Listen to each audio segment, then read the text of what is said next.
మనం మాట్లాడదాం. మళ్ళీ అణ్వాయుధాల పరీక్ష చేయాలని ట్రంప్ అంటున్నాడు. ఇప్పటికీ ఆదేశాలు కూడా జారీ చేశాడు పెంటగాన్కి. రష్యా చైనా అణు సామర్థ్యం పెంచుకుంటున్నాయి అని ట్రంప్ అంటున్నాడు. ఇప్పటికే అమెరికా దగ్గర వేల సంఖ్యలో అణ్వాయుధాలు ఉన్నాయి. చైనా రష్యా సామర్థ్యాన్ని పెంచుకుంటున్నాయి అంటున్న ట్రంప్. అందుకే వాటికంటే ముందు ఉండాలి అనే కారణంతోనే న్యూక్లియర్ టెస్ట్లు చేయాలి అని ట్రంప్ అనుకుంటున్నాడు అనే చర్చ కూడా జరుగుతోంది. నాగేశ్వర్ గారు, ట్రంప్ మళ్ళీ న్యూక్లియర్ టెస్ట్లు చేయాలి అనుకుంటూ ఉన్నాడు. దీన్ని ఎలా చూడాలి? దీని పర్యవసానాలు ఎలా ఉంటాయి? చాలా ప్రమాదకరమైన ఆయుధ పోటీకి దారితీస్తుంది. నాకు తెలిసినంత వరకు 33 ఇయర్స్ తర్వాత అనుకుంటా, 1992 తర్వాత ఫిజికల్గా న్యూక్లియర్ టెస్ట్ అమెరికా జరపడం ఇదే మొదటిసారి. అంటే ఫిజికల్గా న్యూక్లియర్ టెస్ట్ జరపకపోయినా అమెరికా తన అణ్వాయుధాలని నిరంతరం ఇంప్రూవ్ చేసుకుంటూనే ఉంది. ఎలా చేసుకుంటుంది మరి ఫిజికల్గా టెస్ట్ జరపకుండా అంటే? రెండు పద్ధతులు ఉంటాయి. ఒకటి సబ్ క్రిటికల్ టెస్ట్లు అంటారు, రెండు కంప్యూటర్ మోడలింగ్ అంటారు. సో మీకు ఉదాహరణకు మీరు ఒక 5,000 ఇల్లు కట్టారనుకోండి, మీరు ఒక ఆర్కిటెక్ట్, మీకు సింపుల్ ఎగ్జాంపుల్ చెప్తున్నాను, కరెక్ట్ కంపారిజన్ కాదు. మీరు 5,000 ఇళ్ళకు నమూనాలు మీరు ప్లాన్ గీసి ఇచ్చారు, మీకు అనుభవం ఉంది. ఇంకా 5,000 ఇళ్ళ తర్వాత మీరు 5,001 ఇల్లు మీరు నమూనా గీయకపోయినా, మీకు ఏ ఆర్డర్ రాకపోయినా, ఈ 5,000 ఇండ్ల డేటా మీ దగ్గర ఉంటుంది. ఇల్లు కట్టడానికి ఉన్న మీకు ప్లాన్ డేటా, వాటి ఆధారంగా మన కంప్యూటర్ సిమ్యులేషన్తో కొత్త కొత్త మోడల్ హౌజెస్ను సృష్టించుకోవచ్చు. అది అందువల్ల ఇప్పటి వరకు అంటే ఒక ఇంటి నమూనాను ఉదాహరణ చెప్పాను మీకు. అలాగే కంప్యూటర్ సిమ్యులేషన్ ద్వారా తమ న్యూక్లియర్ అణ్వాయుధాల సామర్థ్యాన్ని అమెరికా అప్డేట్ చేసుకుంటూ వస్తుంది. ఫిజికల్ టెస్ట్ల పైన 33 ఇయర్స్గా ఒక రకంగా ఆపిన. రెండవది సబ్ క్రిటికల్ టెస్ట్ అంటారు. అంటే ల్యాబొరేటరీలో ప్రయోగాత్మకంగా అణ్వాయుధాల సామర్థ్యాన్ని పెంచుకోవడం. కాంప్రిహెన్సివ్ టెస్ట్ బ్యాన్ ట్రీటీ అని CTBT ఉంది. అమెరికా సైన్ చేసింది కానీ రాటిఫై చేయలే. కాంప్రిహెన్సివ్ టెస్ట్ బ్యాన్ ట్రీటీ, సమగ్ర అణుపరీక్షల నిషేధ ఒప్పందం అంటారు. ఇది మీకు ఫిజికల్ టెస్ట్లను నిషేధిస్తుంది తప్ప సబ్ క్రిటికల్ టెస్ట్లను కంప్యూటర్ మోడలింగ్ ద్వారా అణ్వాయుధ సామర్థ్యాన్ని పెంచుకోవడాన్ని నిషేధించదు. అందుకే ఈ కారణం రీత్యా భారతదేశం CTBTని తిరస్కరించింది, మన సంతకం పెట్టలే. సో అందువల్ల అమెరికా ఏదో వెనుకబడుతోంది టెస్ట్ చేయకపోవడం వల్ల అనేది నిజం కాదు. ఇది మొదటిది. రెండవది, రష్యా చైనా కన్నా అమెరికాకు అనేక రెట్ల అణ్వాయుధ సామర్థ్యం ఉంది. రష్యా చైనా ఏదో పెంచుకొని అమెరికాకు ప్రమాదంగా మారుతుంది అనేది నిజం కాదు. కానీ మరి ట్రంప్ ఎందుకు అంటున్నాడు? ఇదంతా పోస్టరీ. ఇటీవల ఏం జరిగింది? అమెరికా పెద్ద ఎత్తున ఈవెన్ బైడెన్ ప్రభుత్వము కూడా వేయని ఆంక్షలు ట్రంప్ విధించాడు. ఎవరు ఎక్స్పెక్ట్ చేయలే, ఈవెన్ రష్యా కూడా ఎక్స్పెక్ట్ చేయలే. కాస్త రష్యా పట్ల మెతక వైఖరి అనుసరించిన ట్రంప్ అకస్మాత్తుగా రష్యన్ ఆయిల్ ఎక్స్పోర్ట్స్ పైన భారీగా ఆంక్షలు, రోజ్నెఫ్ట్ అని లూక్ ఆయిల్ అని 2 రష్యన్ కంపెనీల పైన, లీడింగ్ రష్యన్ ఆయిల్ ప్రొడ్యూసర్ పైన ఆంక్షలు విధించాడు. గ్లోబల్ ఆయిల్ సప్లైస్లో 9% రష్యా చేస్తుంది. అందులో 50% ఈ 2 కంపెనీలే చేస్తాయి. రష్యన్ బడ్జెట్లో 25%, 1/3 ఆయిల్ రెవెన్యూని. అందువల్ల పెద్ద ఎత్తున రష్యన్ ఆయిల్ రెవెన్యూపై ట్రంప్ దెబ్బ కొట్టాడు. దానితో పాటు ఉక్రెయిన్కు టామ్ హాక్ మిసైల్స్ ఇస్తానని ప్రకటించాడు. ఈ టామ్ హాక్ మిసైల్స్ ఏంటంటే డీప్ ఇన్సైడ్ రష్యా అటాక్ చేయొచ్చు.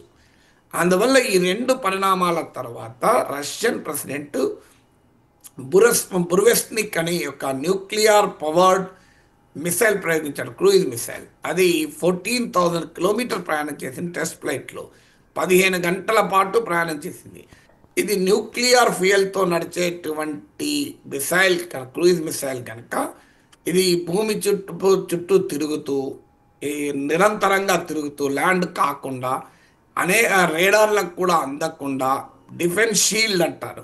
అంటే ఇలాంటి మిసైల్స్ను అడ్డుకునే, ఇప్పుడు S-400 లాంటి మిసైల్ డిఫెన్స్ షీల్డ్ ఉంటాయి, వాటికి కూడా దొరకకుండా అన్ప్రిడిక్టబుల్గా ఏ డైరెక్షన్ నుంచైనా అటాక్ చేయగలుగుతుంది. ఇది గేమ్ చేంజర్ అంటారు. దీనికి అమెరికా నాటో స్కై ఫాల్ అని పేరు పెట్టారు. అంటే ఆకాశం నుంచి ఎప్పుడు మీద పడేది తెలియదు అని. సో దీన్ని ఎప్పుడైతే రష్యా టార్గెట్ అమెరికా, అంటే అమెరికాను అటాక్ చేయగలిగే స్థాయిలో ఈ nuclear power enabled cruise missile ప్రయోగించారో ట్రంప్కు రెచ్చిపోయాడు. అందుకే ట్రంప్ మొదలు ప్రకటించింది ఏంటంటే, మీరన్నా 14,000 కిలోమీటర్లు ప్రయాణం చేయాలి, మేమైతే అవసరం కూడా లేదు, మా న్యూక్లియర్ సబ్మెరీనే రష్యా పొలిమేరల్లో ఉంది అని హెచ్చరించాడు.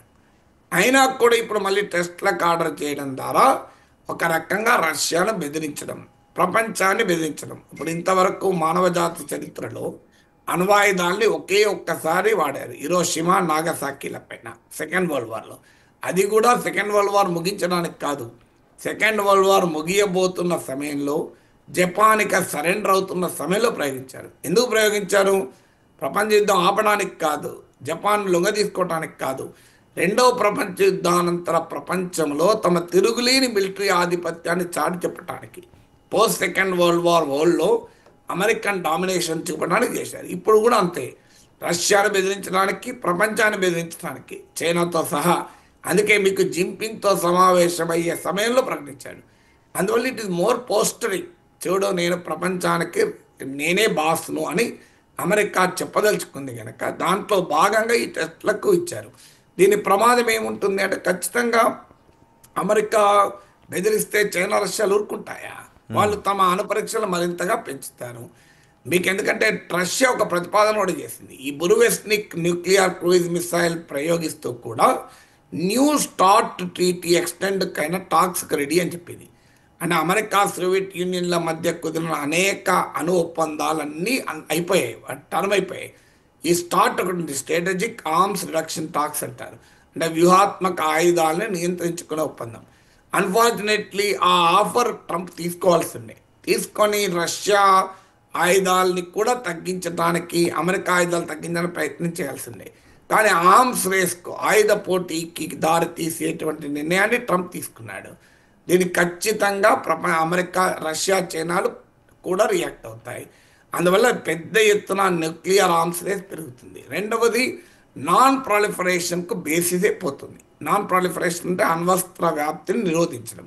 ఇప్పుడు ఉదాహరణకు మనము ఎన్పిటి, న్యూక్లియర్ నాన్ ప్రాలిఫరేషన్ ట్రీటీపై సంతకం పెట్టినందుకు మన పైన కూడా ఆంక్షలు విధించింది అమెరికా. ఇప్పుడు ఇరాన్ అణ్వస్త్ర సామర్థ్యాన్ని అడ్డుకుంటానంటూ ఏకంగా న్యూక్లియర్ సైట్స్ పైన బాంబింగ్ చేసింది అమెరికా. నార్త్ కొరియాను అలాగే అడ్డుకుంటా అంటుంది. ఒక్కసారి క్రెడిబిలిటీ పోతుంది. అమెరికానే అణ్వస్త్రాల వ్యాప్తి చేస్తుంటే ఇక న్యూక్లియర్ నాన్ ప్రొలిఫరేషన్కి చట్టబద్ధత ఎక్కడిది, హేతుబద్ధత ఎక్కడిది? America will lose the moral right to demand other countries కదా. నీవేమో అణ్వస్త్రాల సామర్థ్యాన్ని పెంచుకుంటా, మేము పెంచుకోవద్దా అని. అందువల్ల మొదటి నుంచి భారతదేశం చెప్తూనే ఉంది, ప్రపంచంలో ఉన్న న్యూక్లియర్ ఆర్డర్లో ఈ న్యూక్లియర్ అపార్థీడ్ ఉంది, అణుజాతి అహంకారం. మా దగ్గర అణ్వాయుధాలు ఉంటే ప్రమాదం కాదు, మీ దగ్గర ఉంటే ప్రమాదం అన్నది వీళ్ళ వైఖరి.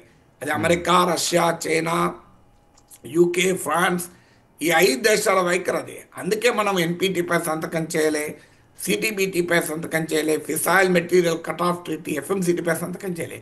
దట్ డజంట్ మీన్ భారతదేశం అణ్వాయుధాలు తయారు చేసి వ్యాప్తి చేస్తుందని కాదు. ఈ అణు వివక్ష, న్యూక్లియర్ డిస్క్రిమినేషన్ మనం వ్యతిరేకించాం. మరొక్కసారి ఇప్పుడు ట్రంప్ నిర్ణయంతో ఈ డిస్క్రిమినేటరీ న్యూక్లియర్ వరల్డ్ ఆర్డర్, అంటే వివక్షపూరితమైన అంతర్జాతీయ అణు వ్యవస్థ ఏంటో అర్థమైపోతుంది కదా. ఎస్, ఇప్పుడు ట్రంప్ న్యూక్లియర్ టెస్టుల విషయంలో ముందుకు వెళితే మిగిలిన దేశాలు కూడా న్యూక్లియర్ టెస్టులను ప్రారంభిస్తాయా, లేదంటే అమెరికాపై ఒత్తిడి తీసుకొచ్చే అవకాశం ఉంటుందా? ఇది కోల్డ్ వార్ 2.0కి దారితీసే అవకాశం ఉంటుందా? ఇప్పటిదాకా చెప్పింది అదే కదా, మీరు అడగకముందే నేను దానికి ఆన్సర్ ఇచ్చాను. చైనా, రష్యా అణుపరీక్షలు ఆటోమేటిక్గా పెంచుకుంటాయి, నాన్ ప్రొలిఫరేషన్కు లెజిటిమసీ పోతుంది అని చెప్పాను. దాని మీనింగ్ ఏంటి? ఖచ్చితంగా ఇతర దేశాలకు కూడా అణ్వాయుధాలని పెంచుకుంటాయి. అమెరికా పైన ఒత్తిడి ఎట్లా తెస్తాయి? ఒత్తిడి చేయడానికి ట్రంప్ మీదపై కూర్చోలేరు కదా.